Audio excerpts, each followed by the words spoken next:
Subscribe Indian News Analysis channel and press the bell icon for the latest defense updates. INA Hindi के एक और नए episode में आपका स्वागत है, जहां आपके लिए हम लेकर के आते हैं देश और विदेश की टॉप डिफेंस अपडेट्स को।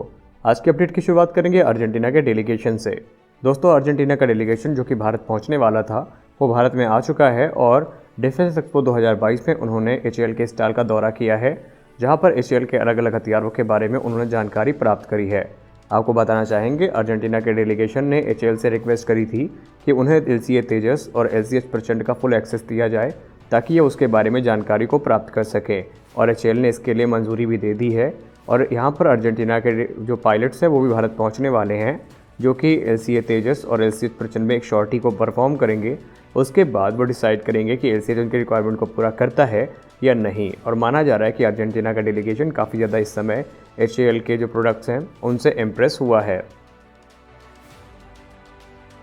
जैसा कि आपको अब तक पता चल गया होगा कि कल प्रधानमंत्री श्री नरेंद्र मोदी जी के द्वारा गुजरात में जो डीसा एयरबेस है, इसके लिए जो आधारशिला है वो रख दी गई है और इस पर काम शुरू कर दिया गया है, जो कि तकरीबन 1000 करोड़ रुपए का प्रोजेक्ट है।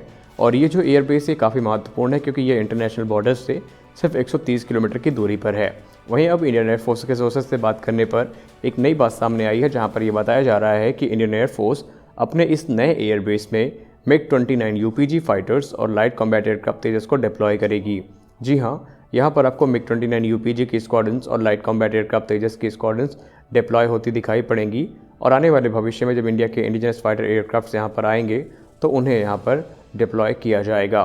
तो यहाँ पर ये जो एयरबेस है काफ़ी महत्वपूर्ण माना जा रहा है, और ये उत्तर लाई एयरबेस और जो बीच में कह सकते हैं हमारा गुजरात है, ये काफ़ी जोड़ने का काम करेगा दोनों को, और इसे काफ़ी ज़्यादा महत्वपूर्ण माना जा रहा है। अपने अगले वीडियो में बात करेंगे SV-57 फैलन के बारे में। SV-57 फैलन जिसको लेकर के अभी तक ये अपडेट सामने आ रही थी कि रशिया ने इनको यूक्रेन के अगेंस्ट डिप्लॉय किया है, तो अब ये कंफर्म हो चुका है और रशिया ने ऑफिशियली इस बात को मान लिया है। वहीं एक रिपोर्ट सामने ये भी आ रही है कि SV-57 ने अपना पहला एयर टू एयर किल कर लिया है, जहां पर उन्होंने अपने जो R-37M मिसाइल है उससे यूक्रेन के SU-27 फाइटर एयरक्राफ्ट को मार गिराया है। और माना जा रहा है कि अब ये पहला अपना जो एयर टू एयर किल है वो रजिस्टर भी कर चुका है। इसके अलावा जो रशिया है इनको सीड मिशंस में कई बार इस्तेमाल कर चुका है और इनको मास प्रोडक्शन में उतार दिया गया है। रशिया का प्लान ये है कि एक बड़ी संख्या में इनको अपने एयरफोर्स में शामिल करना, और इनके 2 अलग अलग वेरिएंट्स पे काम भी शुरू कर दिए गए हैं, जिनमें से पहला एक नेवल वेरिएंट होने वाला है और दूसरा होगा इसी पर आधारित एक 6th जनरेशन फाइटर, जिस पर रशिया ने ऑलरेडी काम शुरू कर दिया है। हमारी अगली बड़ी अपडेट तेजस मार्क 2 को लेकर के आ रही है। दोस्तों, तेजस मार्क 2 को लेकर के ये माना जा रहा था कि दिसंबर 2022 में इसको रोल आउट हमें देखने को मिलेगा, लेकिन अब डॉक्टर वी मधुसूदन राव जो कि प्रोजेक्ट डायरेक्टर हैं तेजस मार्क 2 प्रोग्राम के, उन्होंने कंफर्म कर दिया है कि जो रोल आउट है वो दिसंबर 2022 में नहीं बल्कि दिसंबर 2023 में आपको देखने को मिलेगा, और जो पहली फ़्लाइट है वो वर्ष 2024 में हमें देखने को मिलने वाली है।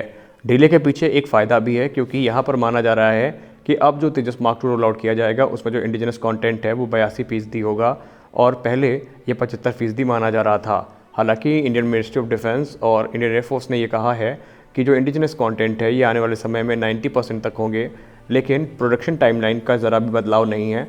जो तय की गई टाइमलाइन है प्रोडक्शन की वो वही रहेगी, यानी 2028 से तेजस मार्क 2 का प्रोडक्शन शुरू कर दिया जाएगा। जो डिले हुआ है उसके पीछे की वजह बताई जा रही है कुछ इंडिजिनस कंटेंट्स की कमी, जो कि अब जल्द ही पूरी कर ली जाएगी, लेकिन प्रोडक्शन टाइमलाइन से कोई भी छेड़खानी नहीं करी गई है और एचएएल ने भी इस बात को एक्सेप्ट कर लिया है। हमारे अगली बड़ी update BrahMos next generation missiles को लेकर के आ रही है। दोस्तों, ब्रह्मोस एयरोस्पेस ने कंफर्म कर दिया है कि जो ब्रह्मोस NG पर काम है वो काफ़ी तेज़ी के साथ आगे बढ़ रहा है, और आने वाले समय में वर्ष 2024 में इसके जो डेवलपमेंटल ट्रायल्स हैं वो शुरू कर दिए जाएंगे। ये एक मार्क 3.5 कैपेबल मिसाइल होने वाली है। जो air launch BrahMos next generation missile होगी वो इंडियन एयरफोर्स के जितने भी फाइटर एयरक्राफ्ट्स हैं उन सब में इस्तेमाल की जा सकेगी, और इसके लिए कोई बेसिक मॉडिफिकेशन भी हमें नहीं करनी पड़ेगी।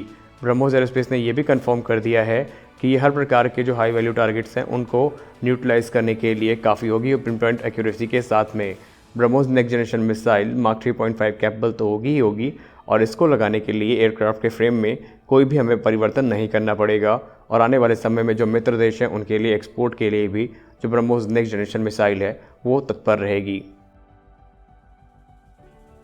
हमारी अगली बड़ी update twin engine deck based fighter को लेकर के आ रही है।